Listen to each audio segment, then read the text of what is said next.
नमस्कार दोस्तों, आपको हमारे चैनल स्टेप्स टू पीस में स्वागत है। ये बात तो हम सब लोगों ने अपनी ज़िंदगी में कई बार सुनी होगी कि कर्मों का फल मिलता ही मिलता है। कर्म चाहे अच्छे हों या बुरे, फल दोनों का मिलता है, चाहे वो कोई भी हो।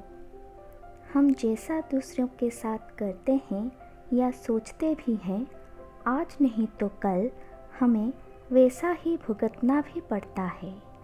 दिन सबके बदलते हैं, अच्छाई हो या बुराई, हमारी ज़िंदगी में वह लौट कर आते हैं। जब हम किसी का बुरा सोचते हैं या करते हैं तो उसका बुरा हो ना हो, लेकिन बुरा सोचने वाले का या बुरा करने वाले का ज़रूर बुरा होता है। हर क्रिया, हर कार्य का एक परिणाम होता है। यही अच्छा या बुरा परिणाम ही भाग्य है, तथा आज का प्रयत्न ही कल का हमारा भाग्य बनाता है। परंतु प्रश्न ये है कि क्या होता है ये कर्म?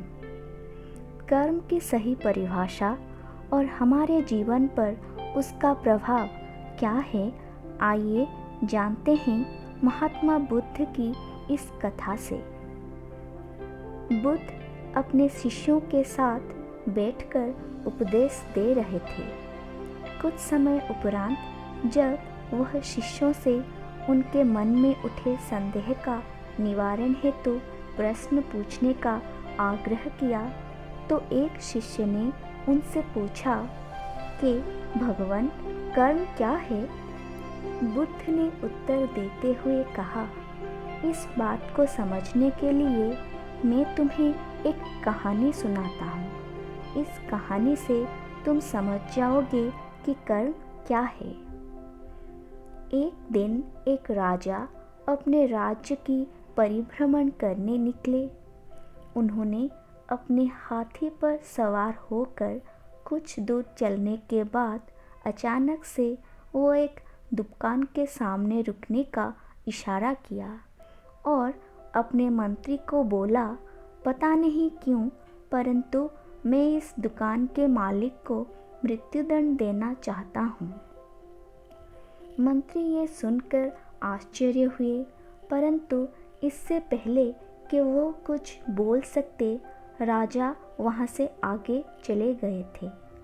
अगले दिन मंत्री ने इस रहस्य को सुलझाने की ठानी और अपने वेश बदलकर उस दुकानदार के पास गए। ऐसे ही बातों बातों में उन्होंने उससे पूछा कि तुम्हारा व्यवसाय कैसा चल रहा है? दरअसल वह एक चंदन का व्यापारी था। उसने दुखी होकर कहा कि ना के बराबर चल रही हैं। लोग दुकान पर आते हैं, बस देख के मोल भाव करते, गुणवत्ता की तारीफ करते, फिर चले जाते। बहुत कम मुनाफा हो रहा है।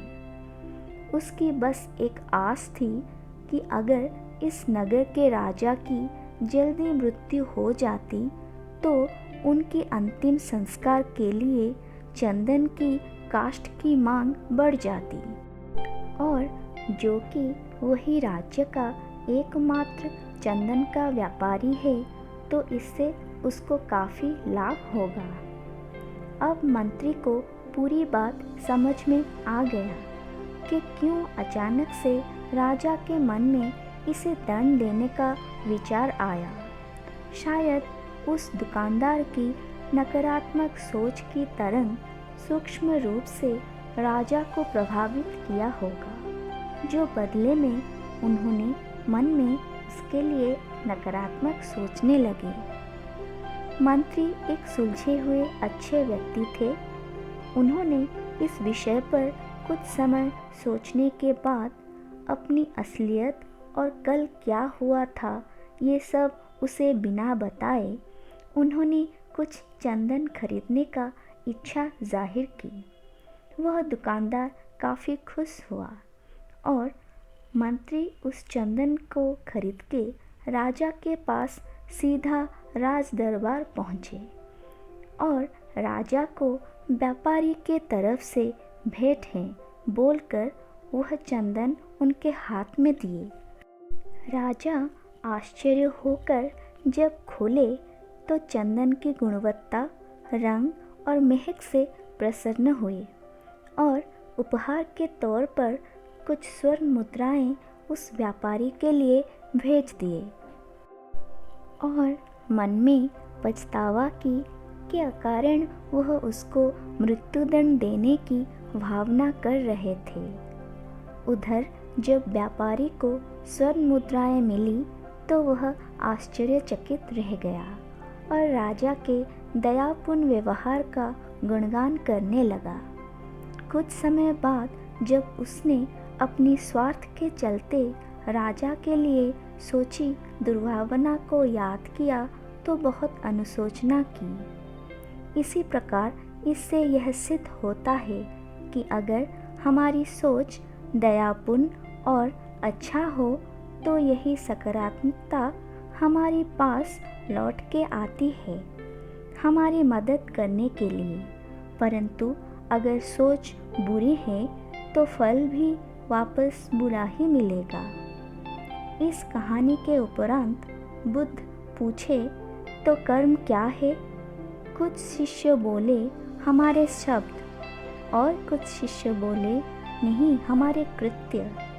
फिर और कुछ शिष्य बोले नहीं हमारे अनुभव और क्रियाएं। परंतु बुद्ध सिर हिलाकर बोले हमारी भावना, विचार और सोच ही हमारे कर्म हैं। बुद्ध ने समझाते हुए कहा अगर हमने अपने विचारों पर नियंत्रण करना सीख लिया तब हमारा कर्म और वचन भी अच्छे और महान बन जाते हैं। जब हम अच्छा सोचते हैं तो उससे प्रभावित होकर अच्छे कर्म करते हैं और तब हमारे साथ भी सब अच्छा होता है। सो हमारे विचार ही हमें अच्छा या बुरा बनाता है और हमारे कर्म को प्रेरित भी करती हैं। अगर आपको हमारी वीडियोस पसंद आते हैं तो इसे लाइक करें और अपने फैमिली और फ्रेंड्स के साथ ज़रूर शेयर करें। ऐसे और वीडियोस देखने के लिए हमारे चैनल को सब्सक्राइब करें। आपके वैल्यूएबल कमेंट्स और फीडबैक हमें और बेहतर वीडियोस बनाने में मदद करेंगी। धन्यवाद।